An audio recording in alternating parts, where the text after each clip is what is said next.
I'm 88 years old now. I say that out loud sometimes just to hear how it sounds because it still surprises me. At this age, most of what I carry isn't in my hands or my house. It's in my head. Things I learned too late. Things I learned early and kept quiet about.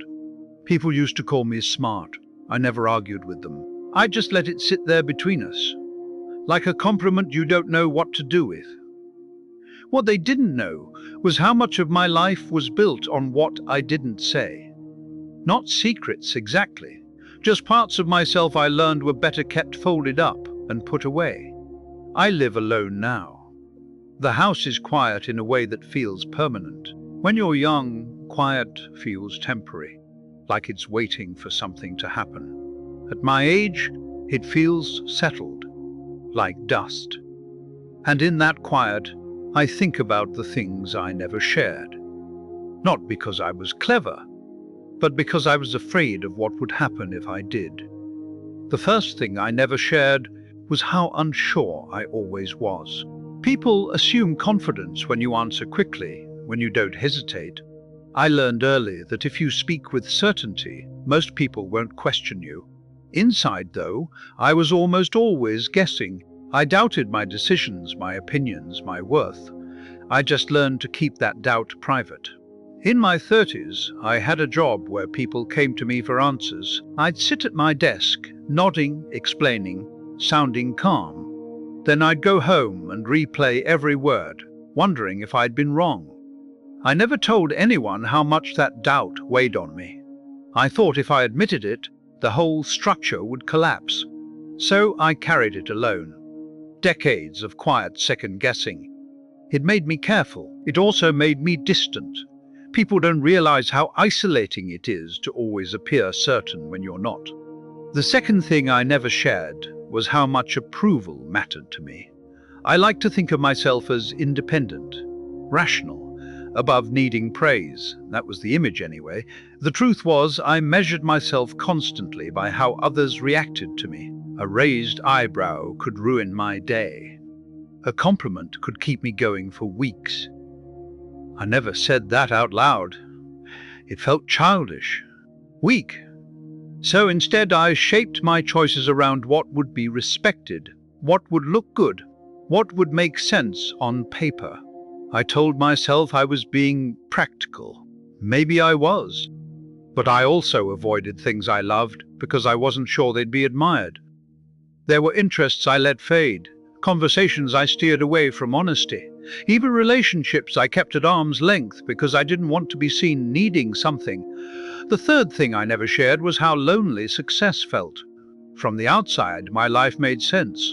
Career, stability, a reputation for being reliable. People would say, "You've done well." I'd smile and agree. What I didn't say was how quiet it all felt at the end of the day. Success fills time, not space. It gives you things to do, not always people to sit with. I was busy for decades, meetings, deadlines, plans, and somehow, without noticing, the circle around me grew smaller. Friends drifted. I postponed calls. I told myself I'd catch up later. Later kept moving. I didn't talk about the loneliness because it didn't match the picture. Admitting it felt like ingratitude, so I stayed quiet. And the loneliness learned to sit beside me without making noise. The fourth thing I never shared was how much I regretted waiting. I waited for the right time, the right mood, the right circumstances. I waited to say things when I felt more prepared. I waited to make changes when it felt safer. I waited to be fully ready. What no one tells you is that readiness is a moving target. You keep adjusting it, and time keeps passing. I assumed there would always be more time, more chances, more energy. There were people I loved in ways I never fully expressed. I thought they knew. Maybe they did, maybe they didn't, I'll never know. Waiting felt responsible.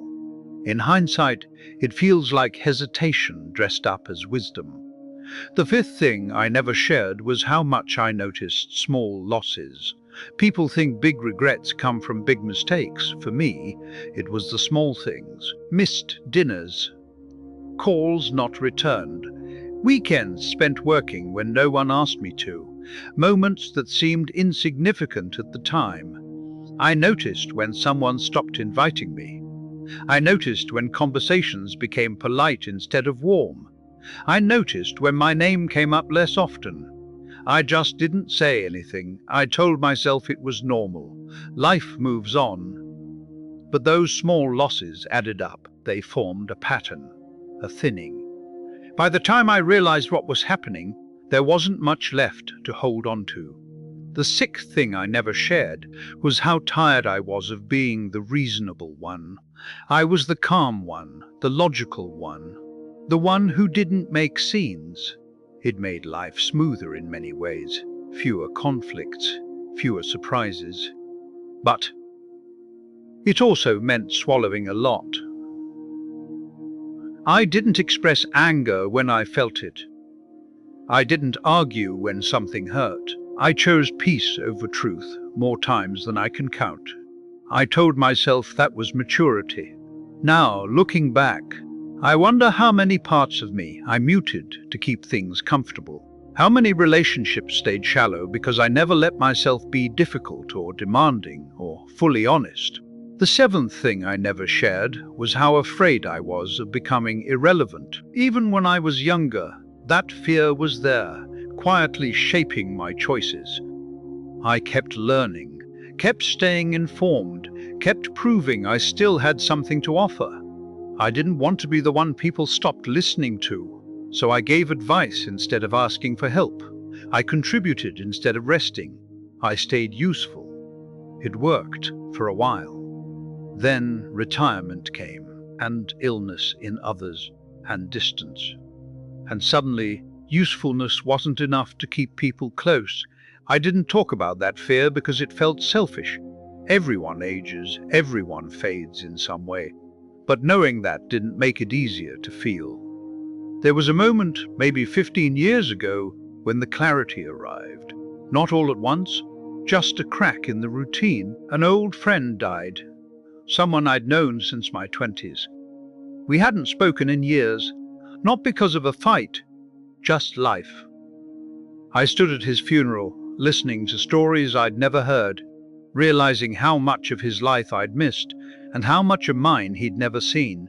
I went home that day and sat in my car for a long time. The house felt too empty to go into right away. That was when it hit me. Not dramatically, not loudly, but clearly. There were things I couldn't fix anymore. Time had closed some doors without making a sound. I tried, after that, to reach out more, to speak more plainly. But habits built over decades don't dissolve easily, and some people were already gone. Some relationships had cooled beyond warming. Effort helps, but it doesn't rewind. Now, at 82, I don't hide these things because I'm smart. I hid them because I thought that's what you do to survive, to function, to keep moving forward. If you're listening to this, I'm not here to tell you what to do. I don't have that authority anymore. I just know that silence has a cost. Delay has a cost. And being admired from a distance is colder than it looks. Some things feel safer kept inside. Maybe they are. Just know that time is not as patient as it seems. It doesn't warn you when it's about to run out on a particular part of your life. I'm not unhappy. Not exactly. There's gratitude here for what I had, for what I did manage to hold on to. But there's also a quiet sorrow that sits beside it, for what never got said, for what waited too long.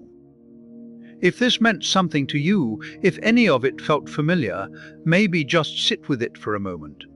That's all. I've said what I needed to say. The rest, I'll keep with me.